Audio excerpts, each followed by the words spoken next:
सोचो, अगर आपको कभी मौका मिले वक्त में पीछे या आगे जाने का, तो क्या आप इस मौके को कभी खोना चाहेंगे? क्या वक्त सच में एक सीधा रास्ता है या एक भूल भुलैया जिसमें हम घूमते जा रहे हैं?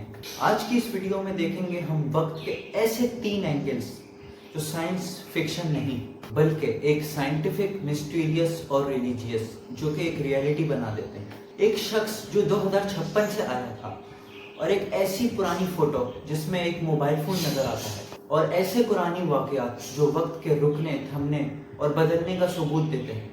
चलिए शुरू करते हैं एक ऐसे सफर पर जो वक्त के पार जाता है।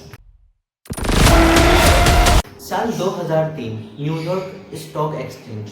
एक आदमी कुछ ही हफ्तों में 800 इन्वेस्टमेंट ट्रेड्स खरीदता है और सब के सब प्रॉफिटेबल।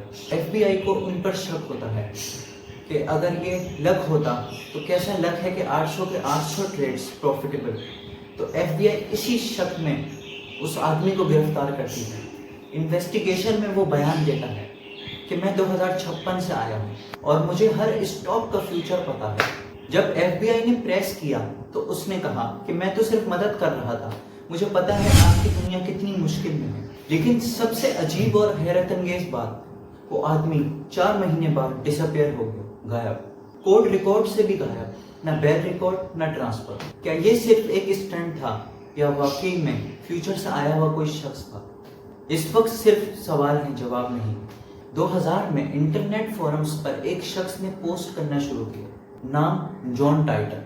उसका दावा था कि वो 2036 से आया है। उसने कुछ फ्यूचर के इवेंट्स भी बताए, जैसे कि future war, nuclear, civil war और एक IBM 1500 मशीन की जरूरत। मशीन जो सिर्फ कुछ लोगों के पास थी। उसके पोस्ट हाईली टेक्निकल्स थे और कुछ लोग कहते हैं कि ये सिर्फ एक ट्रोल था। लेकिन सबसे हैरत अंगेज बात, 10 साल बाद कई बातें उसकी रियलिटी बन गई और आज टिकटॉक पर कई लोग फ्यूचर से आने का दावा करते हैं। क्या ये सिर्फ लाइक्स और व्यूज के लिए है या फिर कुछ सच्चाई भी है? एल्बर्ट आइंस्टाइन की थ्योरी ऑफ रिलेटिविटी ये कहती है कि जब आप लाइट की स्पीड के करीब चलते हैं तो आपके लिए वक्त स्लो हो जाता है। GPS सैटेलाइट्स हर रोज कुछ माइक्रो सेकेंड्स पीछे चलते हैं, इसलिए उनको डेली एडजस्ट करना पड़ता है। वर्म होल्स ये थियोरेटिकल टनल्स हैं जो 2 वक्त और 2 जगहों को आपस में जोड़ती है। Grandfather paradox. अगर आप पास्ट में जाके अपने दादा को मार दें तो आप कभी पैदा ही नहीं होते। तो कैसे टाइम ट्रेवल मुमकिन हो सकता है? और एक थ्योरी है जिसे हम कहते हैं मल्टीवर्स थ्योरी। जैसे हर डिसीजन पर नए यूनिवर्स बनते हैं, हो सकता है कि टाइम ट्रेवल में हम किसी और यूनिवर्स पे चले जाते हों। साइंस कहती है कि फ्यूचर में जाना मुमकिन है, लेकिन पास्ट में जाना बहुत मुश्किल है। अभी भी पैराडॉक्स है। एक और मिस्ट्री है जिसमें एक ब्लैक एंड व्हाइट फोटो में एक आदमी जीन्स और सनग्लासेस लगा के खड़ा है और हाथों में उसके एक मोबाइल फोन जैसी डिवाइस है। वक्त था 1940s। एक्सपर्ट्स कंफ्यूज हो गए, क्या ये एडिटेड है या सच में एक टाइम ट्रेवलर था? जेम टीवी और ऐसे कई चैनल्स ने इस पर डॉक्यूमेंट्री वीडियोस बनाई हैं।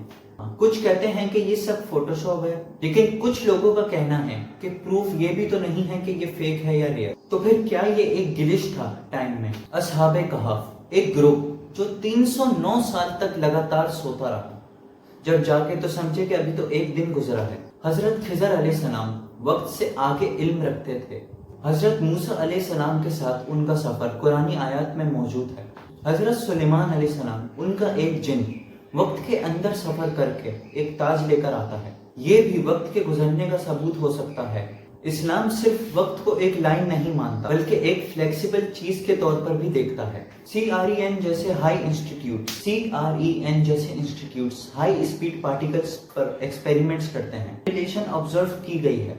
तो यूट्यूब और रेडिट पर हजारों लोग हैं जो फ्यूचर से आने का दावा करते हैं, जैसे कि वो 2027 से आए हैं या 2030 का फ्यूचर देखकर आए हैं, या एक साइकोलॉजिकल ट्रिक या फिर किसी और वर्ल्ड का सिग्नल। टाइम ट्रेवल साइंस के लिए अभी भी एक राज है।